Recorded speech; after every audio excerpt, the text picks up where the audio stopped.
Bom, o Platão, ele era um discípulo do Sócrates e ele fica muito triste com a morte dele. Esse era o contexto histórico. E é bom lembrar disso porque o Platão, ele tomou muito das ideias do Sócrates, da maiêutica, né? Do método socrático, que era alcançar a verdade através do diálogo. Então, tem exercícios que pedem semelhanças entre eles, e você faz a semelhança entre Platão e Sócrates, é justamente que os dois queriam o diálogo. E com a morte do Sócrates, o Platão fica muito triste e sai andando pela Grécia, daí ele volta para Atenas e funda a escola dele. E ele volta numa época da democracia que tá rolando treta, como sempre. Então ele desenvolve várias críticas à democracia, e uma delas é que eles não acreditavam que a aristocracia deveria ser, tipo, quem comanda, né? Quem tem papéis mais influentes. Ele acreditava que quem teria o maior conhecimento deveria ser um líder. E daí a gente vai para a ideia do mundo das ideias, que, como eu falei, existe um mundo sensível, que ele lembra de sensível de tato, né? Concreto, então ele é um mundo material, e o mundo inteligível, que é o mundo das ideias. Mas como eu falei, o Platão ele não acreditava na existência de dois mundos separados, mundos literalmente mundos, tipo um universo paralelo. Ele acreditava que o mundo inteligível ficava na nossa mente, que seriam as ideias. E ele falava que as coisas ideais, até pela palavra, né, ideais, as coisas perfeitas, elas estavam no mundo das ideias só. E que a gente é uma cópia do mundo, né, no mundo sensível nós somos uma cópia do mundo inteligível, que é esse mundo das ideias. Aí eu trouxe o exemplo, né, do engenheiro, para exemplificar o que o Platão falava, o engenheiro ele tira da mente dele um plano, um planejamento e transforma aquilo num concreto, ou um designer também. Era mais ou menos isso que o Platão queria falar, e não que realmente existem dois mundos. E ele fala que todo mundo já esteve no mundo das ideias, mas a gente passa para o mundo sensível. E a gente não sabe mais como é esse mundo das ideias. Ele fala isso justamente por aquele exemplo que eu trouxe, por exemplo, dos filhos, né? Uns pais, eles podem pensar num filho antes dele nascer, então ele já existia no mundo das ideias. Ele se torna uma entidade, né? Do pensamento.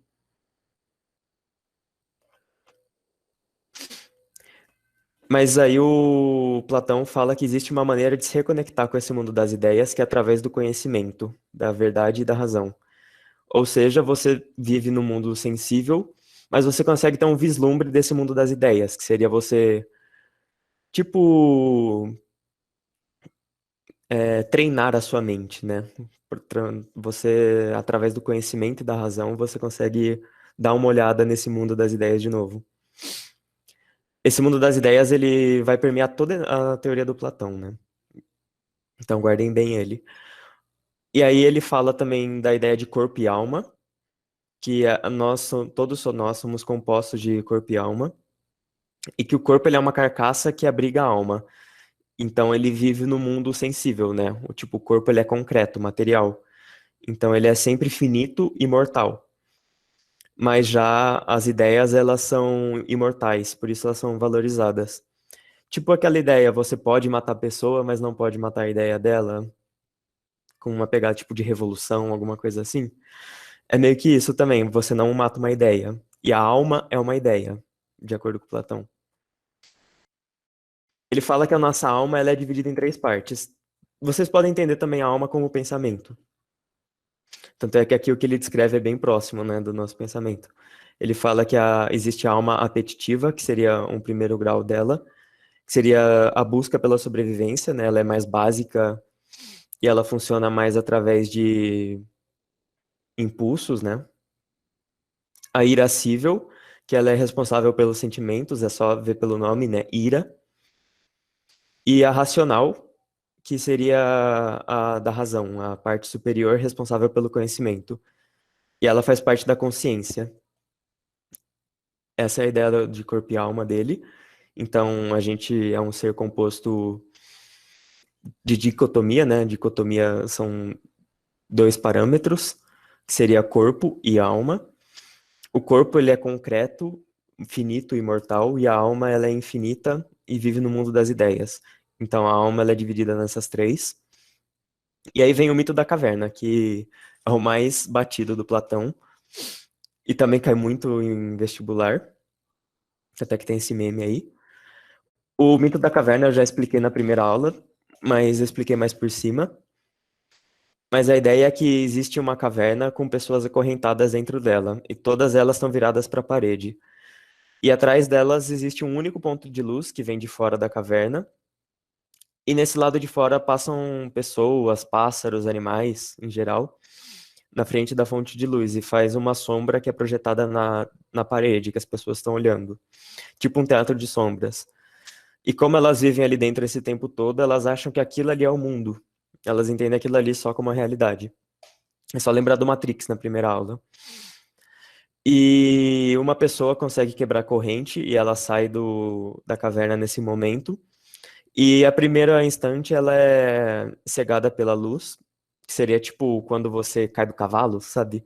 Você descobre um negócio que a vida inteira você pensou que era daquele jeito e não é. Você é cegado por uma luz externa, né? Que é esse conhecimento. Mas aí você se acostuma e vê que o mundo é muito maior do que eles pensavam. Só que aí no mito da caverna completo, esse cara que conseguiu escapar, ele volta pra dentro da caverna e conta pra todo mundo. Só que aí ninguém acredita nele. E eles acabam matando ele. Não, a Professor, ideia. Oi, pode falar. você pode voltar rapidinho naquela divisão das ideias, só para tirar um print? Uhum. Essa daqui? Isso. Pronto, já foi. Beleza. Se precisarem que volte, pode pedir, gente. Aqui a política, ele fala que a ideia da política pro Platão deve ser sempre ligada com o mundo das ideias, porque justamente aquilo que a gente falou, uma pessoa que deveria governar deveria ser quem tem mais conhecimento, quem está mais próximo desse mundo das ideias. E uma crítica que ele faz também, em específico da democracia ateniense, é que ela é restrita para os cidadãos. E quem são os cidadãos? Eles são homens maiores de 18 anos, filhos de atenienses, e eles devem ter servido a cidade de alguma maneira, tipo militar ou alguma coisa do tipo. Além de que os mais ricos, como sempre, né, eles possuem um cargo de prestígio maior e os mais pobres eram pouco influentes. E Sócrates já fazia essa crítica também. Agora tem essa parte do amor. O amor, ele descreve isso no Banquete, que é um livro do Platão, e é um dos livros que traz o Sócrates, que é aquilo que a gente tinha falado. A gente não sabia se Sócrates existiu ou não, mas parece que alguém falou que ele existiu realmente, né? Então, o Banquete é uma história que estava rolando uma festa e com várias celebridades de Atenas, incluindo o Sócrates e o Aristófanes. Aristófanes, ele é um autor de peça de teatro, não confunda ele com Aristóteles. É tudo igual os nomes.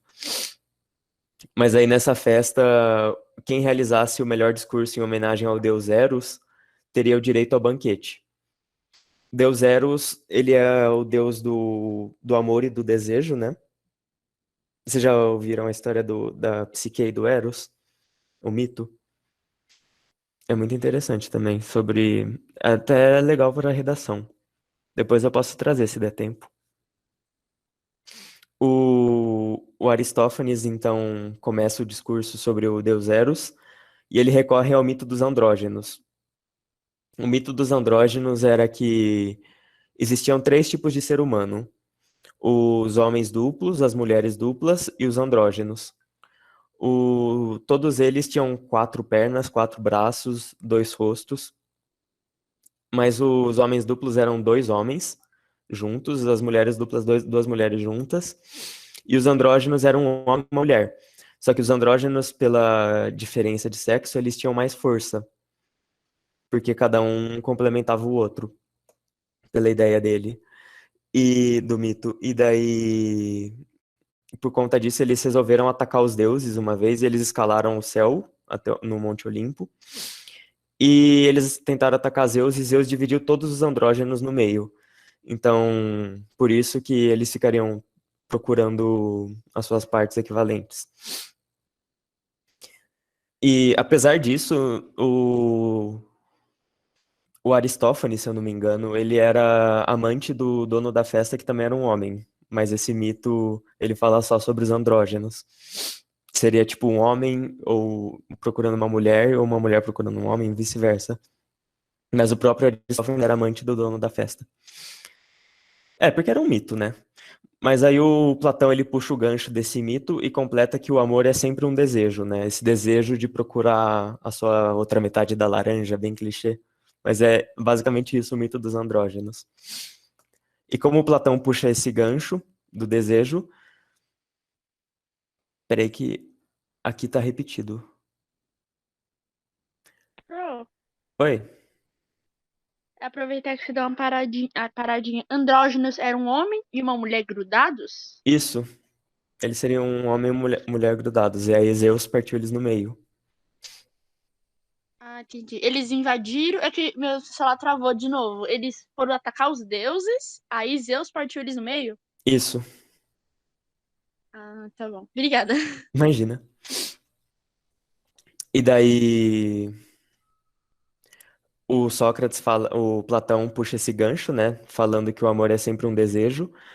E aí o Sócrates vem, né? Chega com o discurso maêutico dele e bota o pau na mesa falando que Sócrates, ele fala que o Eros, ele não pode ser um deus.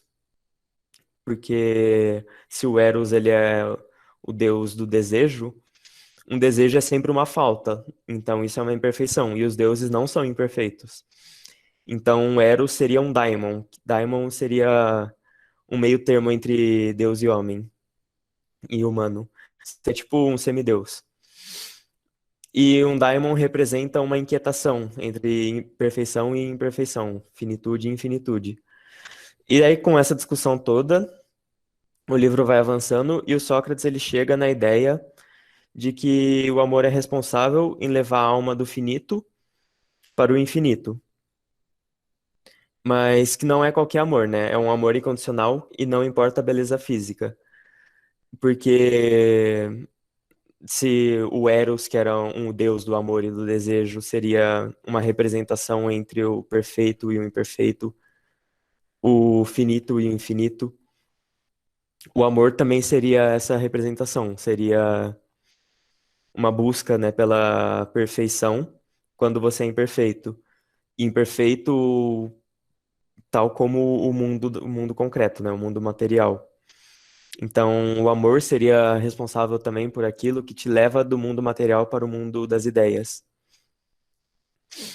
Acho que fica meio confuso, mas pensem então que essa ideia do Platão sobre os dois mundos, o mundo sensível, que é o material, e o mundo ideal, né, que é esse mundo das ideias, ele permeia toda a teoria.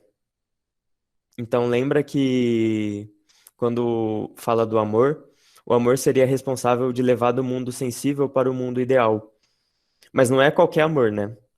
Porque senão você pode cair no amor platônico também, que o Platão falava que era um amor cegado, ou um amor justamente ideal.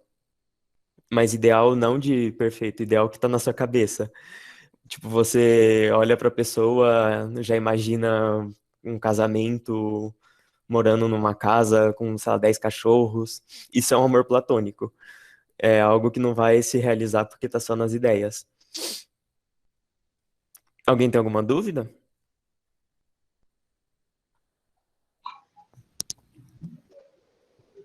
Acho que não. Então, beleza. A história do Eros e da Psique, acho que vai dar tempo de falar, porque ela é boa para entender esse banquete. Psique, ela era uma princesa, né? E ela era extremamente bonita, e ela tinha duas irmãs. E as duas irmãs, elas eram invejosas, né? Porque a Psique, ela era sempre adorada como uma deusa. E aí a Afrodite, a deusa mais bonita, né? Uma das deusas mais bonitas, ela ficou grilada com isso porque pararam de adorar ela no templo dela para adorar a Psique, que era uma humana.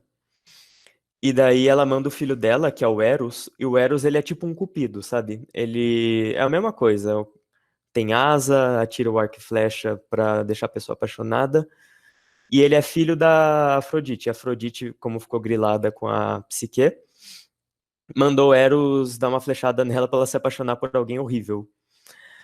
Só que aí, enquanto a Psique tá dormindo, o Eros vai até ela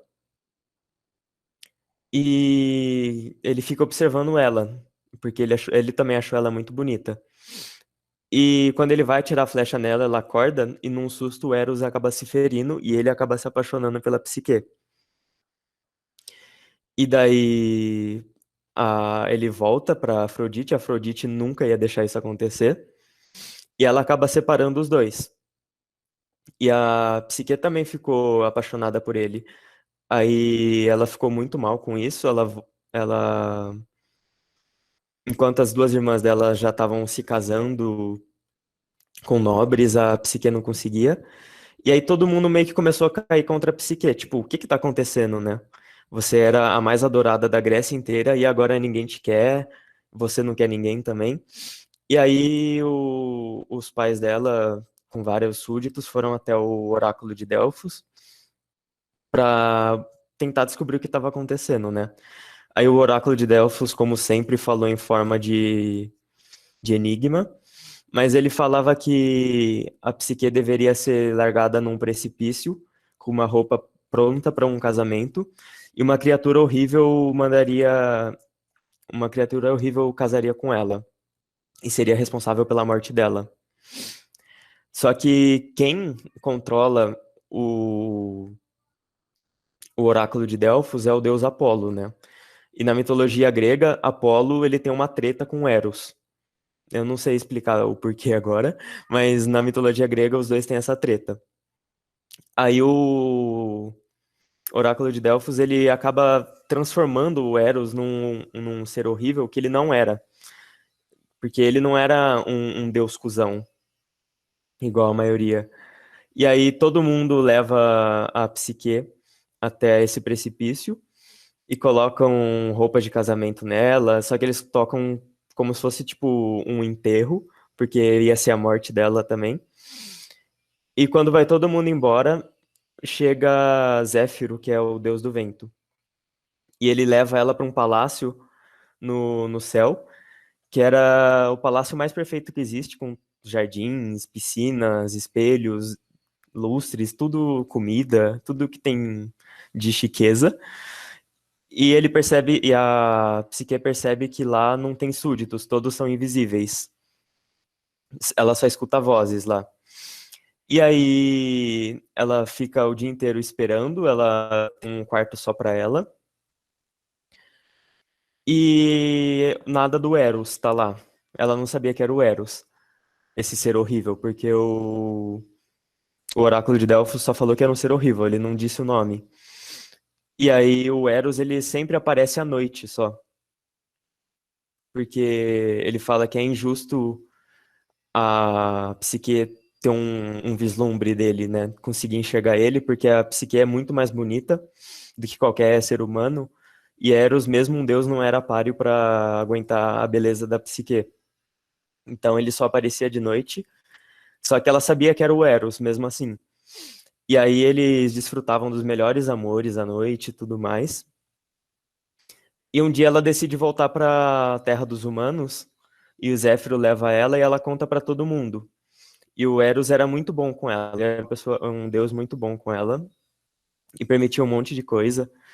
E aí a família dela ficou chocada com isso, as duas irmãs recalcadas, né? Elas não acreditavam, e aí a Psique levou elas para esse castelo. E lá elas ficavam relembrando a Psique o tempo todo de que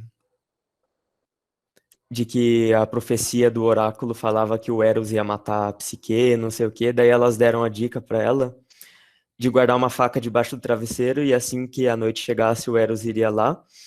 Era para ela matar ele durante o sono. E aí a noite chega, né? As duas vão embora, mas a ideia das irmãs da Psique fica na cabeça dela. Por isso tem muito um paralelo, né? Tipo, psique quer dizer mente, né? Consciência.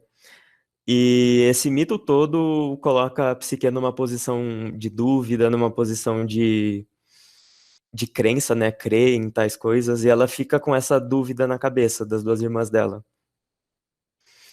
E aí chega a noite, ela decide, antes de matar o Eros, ela decide acender um lampião e ver como ele é realmente. E aí ela descobre que, na verdade, ele é a perfeição em pessoa, ele é extremamente bonito. E enquanto ela estava admirando ele, ela deixou cair uma gota de cera do lampião. Isso cai no Eros, e ele acorda, e ele fala que não teria problema ela pedir para ver ele assim. Mas o Eros acaba vendo ela com uma faca na mão, e aí ele sai voando do castelo e deixa o castelo para ela. Ele fala que nunca mais quer ver ela, e a Psique cai da janela, tentando se segurar nele. Mas aí ela fica desolada num palácio no céu sozinha, e ela pede para Zéfiro, que é o deus do vento, para voltar para a terra dos humanos. E aí, chegando lá, ela não sabe o que fazer, porque enquanto a família dela inteira já se casou, ela não tem ninguém, ela decide servir num templo da Deméter, que é uma outra deusa. E a Deméter, ela é uma deusa muito justa, ela vê que a Psique tá sofrendo, e daí ela manda ela pro templo da Afrodite. E lá nesse templo, a Afrodite, que no começo não gostava da Psique, ela ainda não gosta, ela propõe desafios impossíveis para ela realizar. Primeiro, ela pede para Psique juntar todos os grãos que tem dentro de um celeiro, e são grãos, cada um de uma cor, e ela pede para separar todos eles. E aí é descrito como uma tarefa até impossível para Hércules. E Eros, ele, como ele tinha asas, ele conseguia ficar invisível, ele sempre estava espiando a Psique desde então. E ele ajuda ela em todas as tarefas. Ele pede para as formigas ajudarem ela a separar os grãos. E com isso ela consegue completar a primeira tarefa e daí a Afrodite ela fica tipo embasbacada com isso. E daí ela manda ela tosar um touro de tipo um touro extremamente agressivo e trazer o pelo dele. E daí os deuses da água ajudam ela, e ela consegue levar para ela, e daí a Afrodite propõe um terceiro desafio, que é ela ir no Rio Estes, que é um pouco antes da entrada do submundo. O submundo dele seria tipo o inferno, o reino de Hades, né? E aí a Afrodite manda ela ir buscar uma água num balde, e Zeus ajuda a Psique. Ele manda um gavião ir lá e levar água para ela. E daí, como um último desejo, a Afrodite falou que a beleza de Psique era tão ofuscante que ela precisaria ir no submundo para buscar um baú contendo toda a beleza do mundo, que seria dada para ela pela Perséfone, que era uma outra deusa maravilhosa.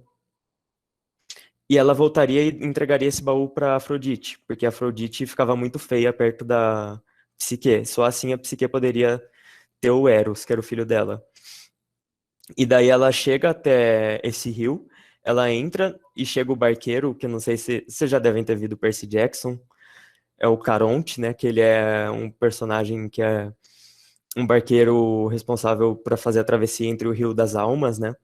Que é o mundo dos humanos e o submundo. E aí ela chega até a Perséfone e explica que ela tá lá em nome da Afrodite, que ela veio buscar um baú com beleza. E a Perséfone dá esse baú, e na hora que a Psique tá saindo do submundo, o Eros aparece, e ele fala para ela que ela não pode abrir esse baú por nada.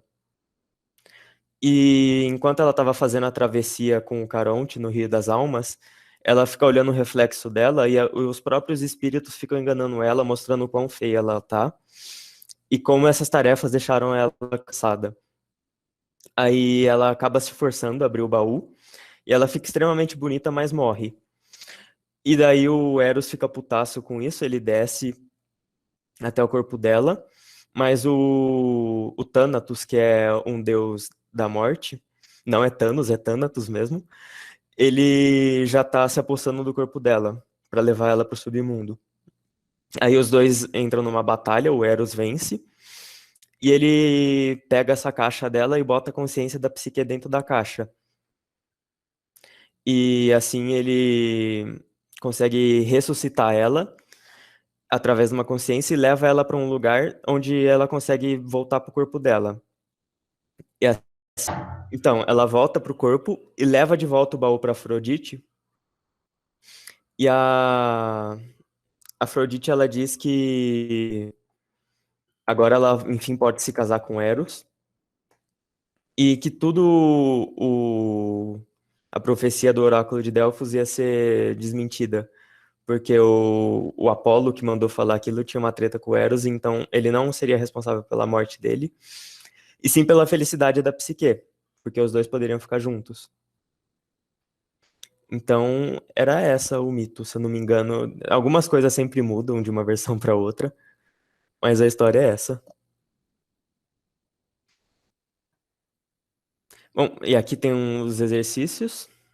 Alguém tem alguma dúvida? Ou algum comentário? Não, pessoal. É uma Professor, história... desculpa, eu tenho. Eu tava ouvindo história, nossa, achei muito bacana. E eu tenho uma dúvida em relação ao que você disse sobre a Psique e o Eros. Então, tipo assim, que nem eu tava pensando naquela frase, eu não sei se essa frase tá correta, mas que falam que o cérebro não manda nas ações do coração. Então, a gente poderia justificar isso justamente com esse tipo de ação do Eros e da Psique?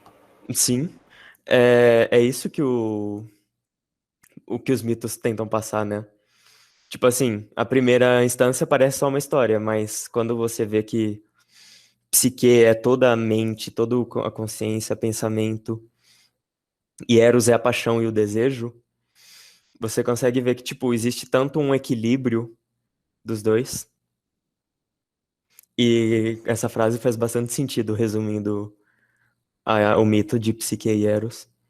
É porque deu meio que entender que, tipo assim, a paixão, ela pode ser tão benéfica, mas ao mesmo tempo ela pode enlouquecer uma pessoa, porque ao que apareceu foi isso, né? Quando as irmãs dela colocaram aquelas coisas na cabeça dela, aqueles papos, falando sobre o amor dela, né, por Eros. Sim, e a Psique, ela sempre tá nessa posição de dúvida, de escolha. E isso faz muito sentido também que você trouxe, com essa parte final aqui do slide, quando Sócrates ele fala que a ideia do amor é ser responsável em levar a alma do finito para o infinito. Que não é qualquer amor, né? É o amor incondicional que não importa uma beleza física. Do mesmo modo que uma paixão ela pode te cegar, o amor ele pode te levar do finito para o infinito, desde que ele seja incondicional. Por exemplo, não é só um amor entre humanos, né? É um amor também entre hobbies, entre ações, entre conhecimentos. Quando você ama fazer alguma coisa, você faz aquilo porque você gosta. Tipo, filosofia, de certo modo, quer dizer amor ao conhecimento, né? E é isso que Sócrates estava falando também, de levar o finito para o infinito. E desde então, essa ideia dele influenciou todo o Ocidente. Porque depois disso veio a filosofia cristã, né? Pega Ágape, Eros, os três amores, né? Vem vários escritores, tem aquela, o amor é um fogo que arde, não se sente, não lembro como que é. Mas esse livro, O Banquete, é muito bom também. E aqui tem uns exercícios, se alguém tem algum comentário antes?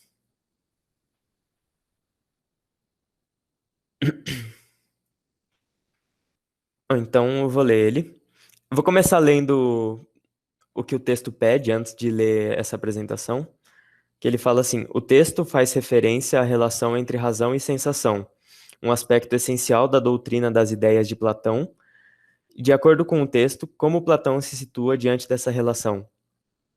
O texto é: Para Platão, o que havia de verdadeiro em Parmênides era o que o objeto de conhecimento é um objeto de razão e não de sensação, e era preciso estabelecer uma relação entre objeto racional e objeto sensível, ou matéria que privilegiasse o primeiro em detrimento do segundo. Lenta, mas irresistivelmente, a doutrina das ideias formava-se em sua mente. E a letra A, aqui, quando ele fala, né, de acordo com o texto, como Platão se situa diante dessa relação? A letra A, ele fala, estabelecendo um abismo intransponível entre as duas, privilegiando o sentido subordinado e subordinando o conhecimento a eles, atendo-se à posição de Parmênides de que a razão e sensação são inseparáveis, afirmando que a razão é capaz de gerar conhecimento, mas a sensação não, e rejeitando a posição de Parmênides de que a sensação é superior à razão. E qual que vocês acham?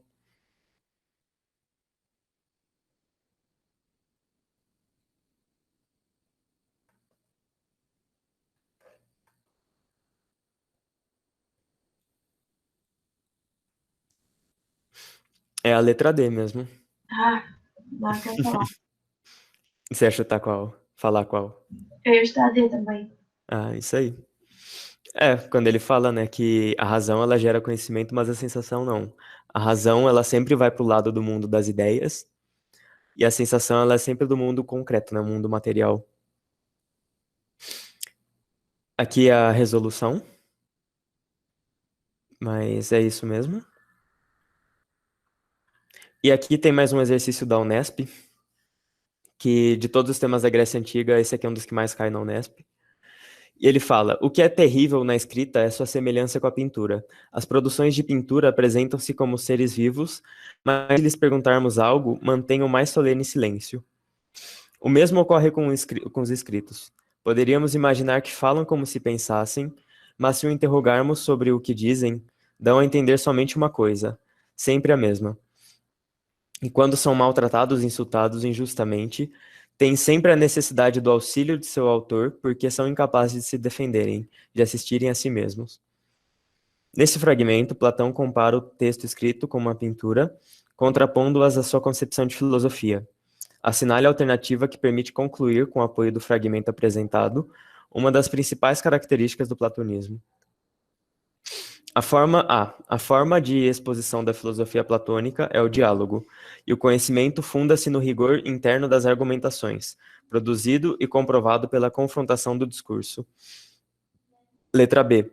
O platonismo se vale da oratória política, sem compromisso filosófico com busca da verdade, mas digerida ao convencimento dos governantes das cidades. Letra C. Platão constrói o conhecimento filosófico por meio de pequenas sentenças com sentido completo, as quais, no seu entender, esgotam o conhecimento acerca do mundo. Letra D. O discurso platônico tem a mesma natureza do discurso religioso, pois o conhecimento filosófico modifica-se segundo as habilidades e a argúcia dos filósofos. Letra E. A poesia rimada é o veículo da difusão das ideias platônicas, sendo a filosofia uma sabedoria alcançada na velhice e ensinada pelos mestres aos discípulos. Na minha opinião, letra A. Uhum. Alguém mais tem uma opinião diferente? Sem ser a B? A B é muito absurda.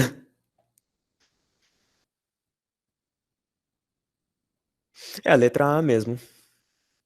Porque, como a gente falou lá no começo, né, o Platão, ele é discípulo do Sócrates, e ele pegou essa ideia do diálogo também, das argumentações, que a verdade, vem através do diálogo. Se alguém marcar a B, a gente tira da sala. Mas é isso, gente. Espero que tenham gostado. E gostado da história do Eros e Psique também. E ainda tem um tempinho para a próxima aula.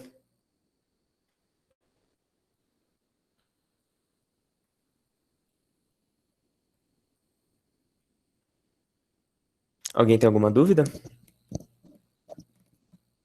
A aula foi bem leve? Que bom. Eu achava, na verdade, que ela ia ficar bem cansativa, porque fala de amor, fala de mundo das ideias.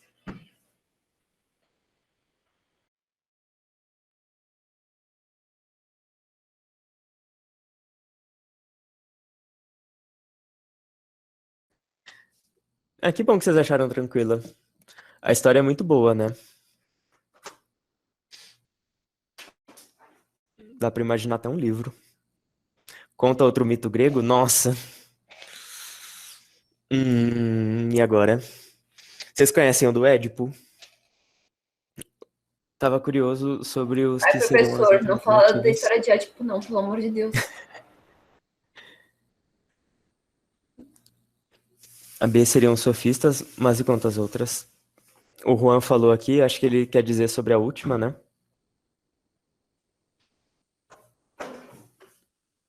Tá. Ele fala a letra C, então, que Platão ele constrói o conhecimento filosófico por meio de pequenas sentenças com sentido completo, as quais, no seu entender, esgotam o conhecimento acerca do mundo. Pequenas sentenças com sentido completo? Não sei, porque para ele o conhecimento filosófico era construído também acerca de diálogos, né? Tanto é que esse livro todo, o Banquete, ele é através de diálogo. E não através de pequenas sentenças. Tudo bem que ele puxou um gancho, né, do Aristófanes, quando ele falava lá do mito dos andrógenos. Mas, e também esgotam o conhecimento? Como seria esgotar o conhecimento? Não sei, essa C eu não sei responder o porquê não é. A letra D ele fala: o discurso platônico tem a mesma natureza do discurso religioso, pois o conhecimento filosófico modifica-se segundo as habilidades e argúcia dos filósofos. Também não, porque, calma, o discurso platônico seria toda a ideia dele, né? De mundo das ideias, da caverna, sobre o amor. Mas ela não tem a mesma natureza de um discurso religioso. Porque um discurso religioso, às vezes, ele acaba pegando a fantasia, como a gente viu. Sempre a filosofia, ela tende a se afastar disso. Por mais que existam filósofos cristãos, né?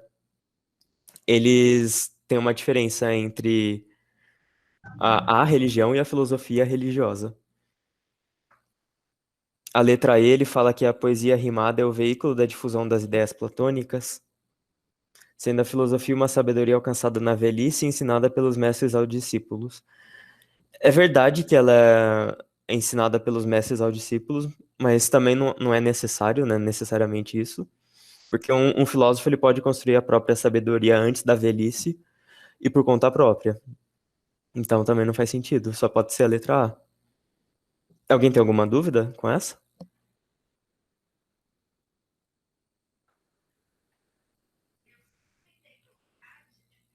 Da rivalidade entre Eros e Apolo, se não me engano, era o mito Apolo e Daphne.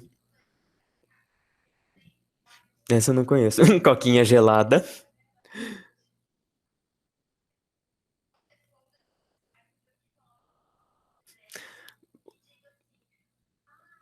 Édipo, basicamente, um doido se apaixona pela mãe. Não deu pra vocês pegarem a ideia desse último exercício? Qualquer coisa eu tento explicar de alguma outra maneira. Prof, tem algum sobre a medula? A Medusa eu não sei direito o mito dela. Eu só lembro que é aquele do... que ele cortava a cabeça da Medusa olhando através de um espelho. Eu só lembro disso. Mas não é por causa do Percy Jackson. O mito do Apolo e Daphne eu não conheço. Depois eu vou dar uma pesquisada. Mas é isso, gente. Se vocês quiserem sair da sala, pode sair. Se vocês quiserem ouvir um pouquinho do Édipo também. Mas o Édipo, ele... eu não lembro direito as cidades, nem os nomes. Mas o Édipo, ele era filho de um rei e uma rainha que levaram o Édipo no oráculo de Delfos. E aí, nesse oráculo de Delfos, ele falou que o Édipo seria responsável pela morte do pai e se casar com a mãe. E aí, os dois reis, eles... eu acho que eles são de Tebas, se eu não me engano. eles mandam matar o Édipo. E daí um súdito deles fica com dó de matar o Édipo. Então ele prende o Édipo numa árvore de ponta cabeça pelos pés. E por causa disso o pé dele acaba inchando e fica inchado para sempre. Édipo literalmente quer dizer pés inchados. E daí o Édipo ele consegue se soltar ali porque alguém estava passando e ajudar ele. E aí conforme ele vai crescendo, ele encontra com outro rei. Se eu não me engano, eu não sei direito a história. Mas esse rei, ele acaba acolhendo o Édipo e o Édipo uma hora decide crescer e se desvincular, né, dos pais. E aí ele pega um cavalo e vai numa estrada, assim, e ele encontra com o rei de Tebas, que seria o pai dele. Só que o pai dele pensava que o Édipo estava morto, porque ele mandou matar, mas o súdito ficou com dó. Então, nem o Édipo sabia que era o pai dele, e nem o pai dele sabia que era o Édipo, o filho dele. E aí eles estão nessa estrada e o rei manda o Édipo sair da frente e mata o cavalo do Édipo, que o Édipo fica puto, mata os súditos dele e mata o rei também. E por conta dessa morte do rei de Tebas, é, uma praga é jogada, né, em cima de Tebas. E só sairia a praga se alguém resolvesse o enigma da esfinge que estava na frente de Tebas. E aí Édipo tá andando até Tebas, ele encontra essa esfinge e a esfinge propõe um desafio para ele. E ela pergunta: que animal é esse que no início caminha com 4 patas, depois caminha com, tipo, de manhã com 4, à tarde com 2 e à noite com 3? Alguém tem alguma ideia? Essa é meio famosa. É o homem, né? Acho que todo mundo conhece essa. Uhum. É o homem, porque quando ele é bebê ele engatinha, quando ele cresce ele anda bípede, né, com 2 patas, e quando ele fica velho ele usa uma bengala. E aí a esfinge ela se mata, porque ela achou que ninguém ia acertar, e quando a pessoa acertava, ela comia a pessoa. Quando a pessoa errava, ela comia. Mas como o Édipo ele acertou, a esfinge se matou, e Tebas foi livre dessa praga. E aí a galera, para comemorar isso, decide que o Édipo deveria se tornar rei. Só que ele seria rei da cidade em que ele nasceu. Logo, a rainha seria a mãe dele. Só que ninguém sabia disso, nem a rainha, nem Édipo. E ele aceita se casar com a rainha. E aí eles ficam. E aí eu acho que uma nova praga é lançada na cidade justamente por esse casamento ocorrer. E aí eles não sabem o que fazer e levam. E vão até de novo o oráculo de Delfos. Na verdade, agora eu não me lembro se era o oráculo de Delfos ou se tinha um sacerdote na cidade ou alguma coisa do tipo. Era um vidente, se eu não me engano. E ele falava que Édipo, na verdade, tinha se casado com a mãe e ninguém acreditava. Mas aí, realmente, o oráculo de Delfos matou essa dúvida e disse que é verdade. E Édipo matou o pai e se casou com a mãe, como a profecia falava. E aí, o que aconteceu é que a mãe dele se matou, a Jocasta, lembrei o nome. Ela se enforca e se mata, e Édipo decide ficar cego. Ele fura os 2 olhos dele e ele sai andando como um errante pela Grécia. Bom, é essa a história. 6:30, certinho. Acho que tem um filme do Édipo, nunca vi. Eu acho que eu nem me lembro se eu assisti Troia, pra falar a verdade. Mas os mitos, eles são bem interessantes, né? Eu queria saber mais sobre alguns. Eu vou procurar depois da Apolo e Daphne.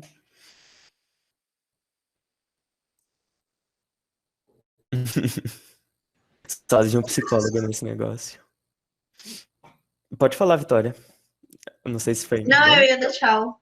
Ah, sim. Tchau, professora. Até semana que vem. Até semana que vem.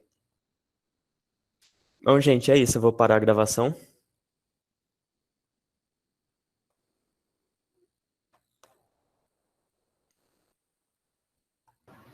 Tchau, professor. Obrigada pela aula.